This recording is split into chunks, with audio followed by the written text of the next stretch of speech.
The spicy कढई किचनमध्ये आज आपण इथे सुकटची चटणी कशी बनवायची ही रेसिपी इथे मी तुम्हाला दाखवणार आहे। मी ज्याप्रमाणे बनवते त्याप्रमाणे तुम्ही नक्की ट्राय करून बघा, अतिशय टेस्टी लागते। 2 साहित्य मी इथे सिक्रेट टाकून दाखवणार आहे, तुम्ही त्याचप्रमाणे बनवून बघा, अतिशय टेस्टी लागते ही चटणी आपली। हे बघा, इथे आज आपण इथे सुकटची चटणी बनवणार आहोत। आता ही चटणी कशी बनवायची चला बघूया। त्यासाठी इथे मी सुकट घेतलेली, ही स्वच्छ नीट करून घ्यायची आधी। याच्यामध्ये घाण असते, धूळ असते, त्यासाठी आपण इथे सर्वात आधी छान अशी क्लीन करून घ्यायची। त्यानंतर इथे आपण रेसिपीला सुरुवात करूया। इथे आपण गॅस चालू केला, कढई ठेवून घेतली। आता आपण हे जे सुकट आहे ना ते आधी सर्वात आधी इथे हलके इथे भाजून घेऊया। का भाजायचे की आपली जी चटणी बनवणार आहोत ना आपण सुकटची, ती अधिक टेस्टी लागते आणि त्याच्यामध्ये जे भाजलेले सुकट आहे ना ते छान असे थोडेसे क्रिस्पी लागतात, म्हणून आपण इथे एक हलकेसे भाजून घेणार आहोत। फक्त इथे एक लक्षात ठेवायचं, आपल्याला हे जास्त असे भाजायचे नाही, ब्राऊन कलर किंवा असे थोडेसे काळपट होईपर्यंत इथे भाजायचेच नाही आहे। हलके इथे मीडियम गॅसवर 2 ते 3 मिनटंच आपण हे छान क्रिस्पी होईपर्यंतच भाजून घेणार आहोत।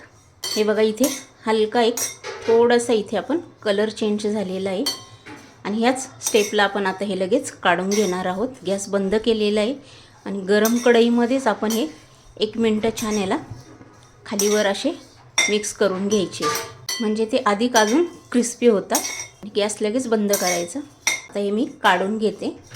आता हे सुकट भाजल्यानंतर त्याच कढईमध्ये मी तेल ॲड केलेलं 1 पळी भरून। तेल तापल्यानंतर इथे मी थोडेसे जिरे ॲड केलेले आहे। जिरे फ्राय झाले की इथे मी लसूण ॲड केलेलं आहे, उभा चिरून ॲड केलेले आहे। हवं तर तुम्ही इथे बारीक चिरून घेतला तरी चालेल। लसूण इथे हलका फ्राय झाला की आपण इथे लगेच 1 मोठा कांदा बारीक चिरून घेतलेला आहे, तो पण इथे टाकून घ्यायचा लगेच। आता मी हे छान मस्त फ्राय करून घेणार आहे, कलर चेंज होईपर्यंत। आता हा कांदा मस्त फ्राय करून घ्यायचा या तेलामध्ये। इथे थोडासा कढीपत्ता पण ॲड केलेला आहे, तो पण आपण आता ह्याच्यामध्ये छान मिक्स करून घेऊया। हे बघा, इथे आपला कांदा छान असा फ्राय झालेला आहे। आता कांदा फ्राय झाला ना की ह्याच्यामध्ये आता लगेच आपण 1 टोमॅटो चिरून घेतलेला आहे, तो पण ॲड केलेला आहे, तो पण आता आपण ह्याच्यामध्ये छान फ्राय करून घ्यायचा आहे। इथे चवीनुसार मीठ टाकून घ्यायचं आहे। मीठ इथे बेताचंच टाकायचं, कारण हे सुकलेले बोंबील सुकट जे असतात ना ते मीठ लावूनच सुकवलेले असतात, म्हणून आपण इथे मीठ कमीच टाकायचं, नाहीतर काय होईल, जास्त टाकले की खारट होण्याची शक्यता असते। इथे थोडीशी हळद टाकून घेतलेली आहे। त्यानंतर 1 चमचा गोडा मसाला ॲड केलेला आहे, 1 चमचा कांदा मसाला, 1 चमचा इथे मिरची पावडर टाकून घेतलेली, लहान चमचा आहे, तुम्ही किती तिखट खाता त्यानुसार इथे तुम्ही टाकू शकता। इथे थोडीशी कोथिंबीर पण ॲड केलेली आहे। आता आपण हे छान सर्व मिक्स करून घ्यायचं आहे। आता हे छान मिक्स झाल्यानंतर ह्याच्यात मी हिरव्या मिरची अशा कट करून घेतल्या, त्या ॲड केलेल्या आहे।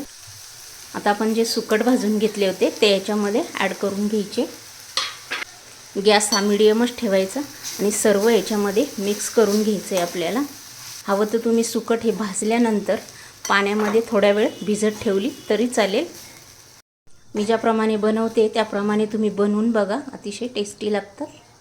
आता इथे मी थोडंसं पाणी न घालण्याऐवजी चिंचाचा कोळ इथे घालून घेणार आहे। मी इथे चिंच भिजत ठेवली होती, 5 मिनिटं आधी मी इथे चिंच भिजत ठेवली होती। चिंच छान भिजल्यानंतर गाळून घेतली। चिंचाचा कोळ आहे ना तो छान असा कुस्करून घेतला, गाळून घेतला, तो ह्याच्यामध्ये मी ॲड केलेला आहे।